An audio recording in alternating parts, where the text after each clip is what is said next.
Hi guys, welcome back to my YouTube channel. Guys, आज जो topic है वो भी इकोनॉमिक्स से रिलेटेड ही है, characteristics and problems of developing economics. तो आज जो इकोनॉमिक्स के जो मैंने पहले टॉपिक पढ़ाए थे कुछ, जो आज का टॉपिक जो है ये इसके करेक्टरिस्टिक्स पे बेस है। तो चलिए स्टार्ट करते हैं। सबसे पहले पता होना चाहिए कि डेवलपिंग इकोनॉमिक्स या डेवलपिंग कंट्री कौन सी होती है।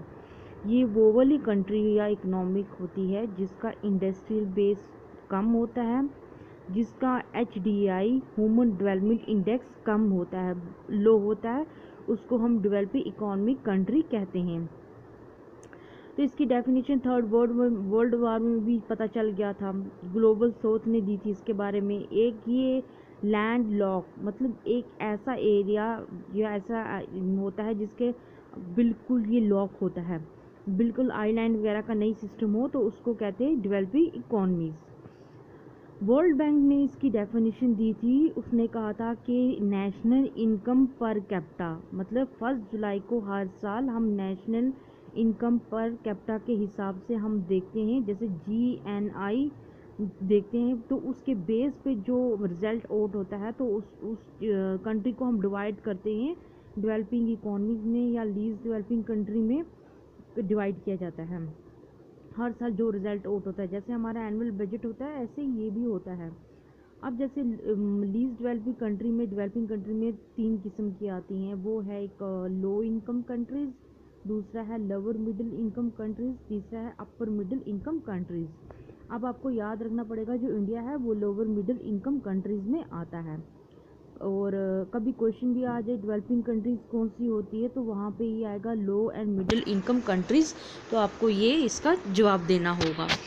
अब कभी कभार ये होता है कि अफ़गानिस्तान कभी लोअर मिडिल इनकम कंट्रीज़ में आ जाता है, कभी लो इनकम में होता है। ये किसके बेस पे होता है? जब हम 1 जुलाई को हर साल NI देखते हैं, पूरे जितने भी GNI जितने भी हम देखते हैं पूरे कंट्री के हिसाब से, तो हम रिज़ल्ट आउट करते हैं।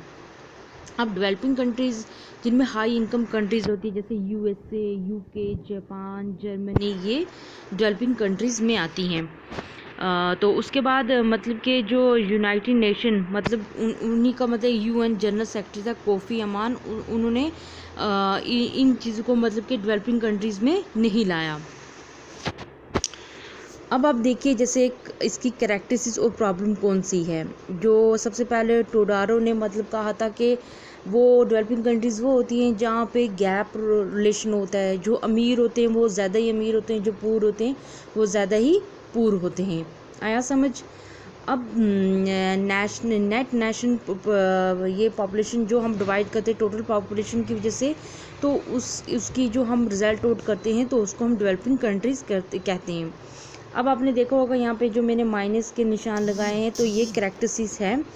तो बाकी जो है इसकी प्रॉब्लम्स मतलब दिखाई गई है। करेक्टरिस्टिक्स में हम देखते हैं सबसे पहले पर कैपिटा इनकम, जो हर एक इंसान की जो इनकम कम होती है, ये इसकी खासियत है किसकी? डेवलपिंग कंट्रीज़ की। और वहाँ पे जो गरीबी है, पॉवर्टी, वो ज़्यादा होती है। प्रीडोमिनेंस ऑफ एग्रीकल्चर जो प्राइमरी सेक्टर में, ये इसकी प्रॉब्लम्स होगी। अब जहाँ पे पूर इंडस्ट्रियल और सर्विस सेक्टर, ये भी कम होता है। टेक्नोलॉजिकल बैकवर्डनेस, ये भी इसकी करेक्टरिस्टिक्स है। इलिटरेसी ज़्यादा होती है, जो हमारा स्टैंडर्ड ऑफ लिविंग वो डाउन होता है। जो डिपेंडेंस ऑफ फॉरेन ट्रेड, मतलब हम वो इसमें फॉरेन ट्रेड हम डिपेंड करते हैं ज़्यादा, मतलब फॉरेन टूरिस्ट पे हम अगर हम डिपेंड करेंगे, वो भी डेवलपिंग कंट्रीज़ के अंदर आता है। अनएम्प्लॉयमेंट, जैसे डिस्कस्ड इन अनएम्प्लॉयमेंट, इसमें ये होता है कि अगर एक इंसान वो अच्छी क्वालिफिकेशन है पर वो अपने से कम लेवल पे अगर वो फॉर्म भर रहा है, तो वो डिसगाइज्ड अनएम्प्लॉयमेंट कहा जाता है, उसको अनएम्प्लॉयमेंट में आता है। फिर वहाँ रूरल टू अर्बन माइग्रेशन ये ज़्यादा हो, ये भी इसकी कैरेक्टरिस्टिक्स में आता है। पॉपुलेशन ग्रोथ रेट, ये भी ज़्यादा जब बढ़ रही हो, पॉपुलेशन का प्रेशर हो, वो भी इसकी डेवलपिंग कंट्रीज़ के अंदर आता है। BOP, balance of payment deficiency, ये भी क्या होता है जब इंपोर्ट ज़्यादा हो, एक्सपोर्ट जिसका भी कम वगैरह हो। फिर नेक्स्ट है जो हमारा कैपिटल डेफिशिएंसी, ये भी क्या होती है हमारी लो हो, इसकी कैरेक्टरिस्टिक्स में आता है। नेगेटिव फॉरेन ट्रेड, ये भी हमारी डेवलपिंग कंट्रीज़ के अंदर आता है। और उसके बाद एक सेकंड,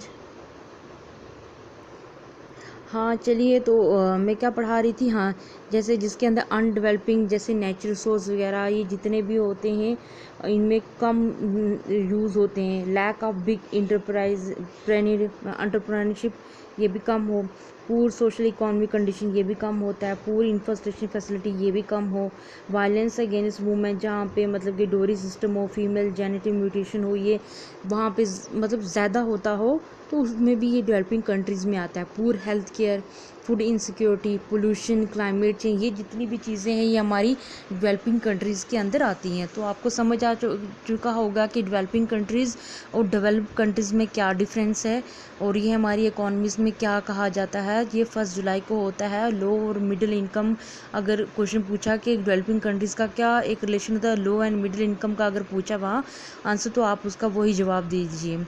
आई होप आपको ये टॉपिक समझ आ गया होगा। अगर आपको नहीं समझ आए तो प्लीज़ आप इनबॉक्स में मुझसे पूछ सकते हैं। सो नेक्स्ट वीडियो में मैं आपसे मिलती हूँ, तब तक के लिए थैंक यू।